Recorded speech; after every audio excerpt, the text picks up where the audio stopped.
Hello viewers, welcome to my channel. Here in this video I want to quickly show everyone on how to tabulate automatically the line segment with respect to the parcel number, the distances and the angles automatically. So to just do that, all you have to do is to come to annotate. On annotate, come to add tables, scroll down to parcels, then click on add line.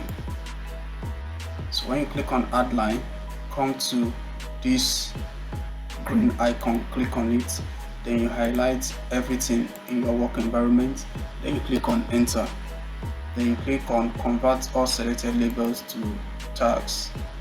Alright, so when you are done with that, you can choose to use the maximum tables per pack to be 2, and this will be to 40. Alright, so when you're done with that, you click on OK.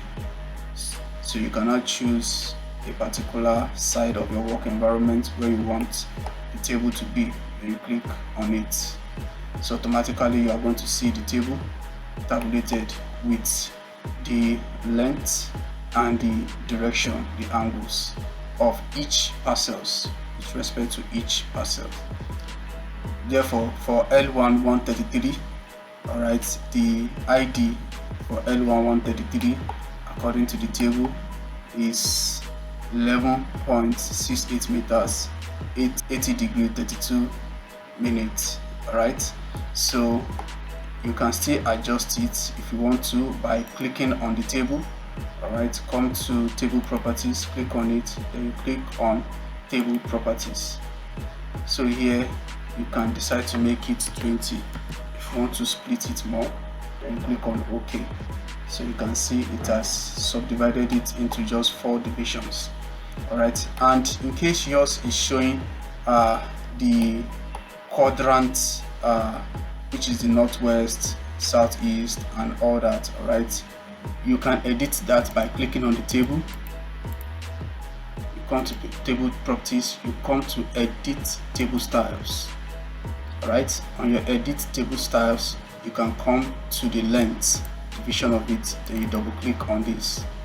So you highlight this command here, then you now choose the units. Alright, meters, this is for the length, the distance. Alright, click on this arrow here, you can choose the font of interest. Okay, I'll leave it as Times New Roman, then here a small letter M for the units. Click on OK.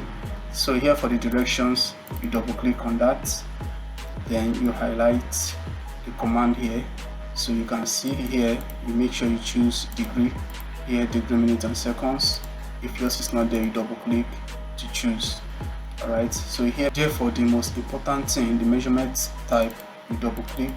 If yours is not on not azimuth, if it is on bearing, you click on not azimuth. Click on this arrow here, you can change it. You can change the font by coming to the format, then you click on OK. Alright, then here you click on apply and OK. So automatically it is going to change into degree, minutes and distances respectively. So that is how to bring out the table automatically. Alright, thank you for watching. See you in the next video.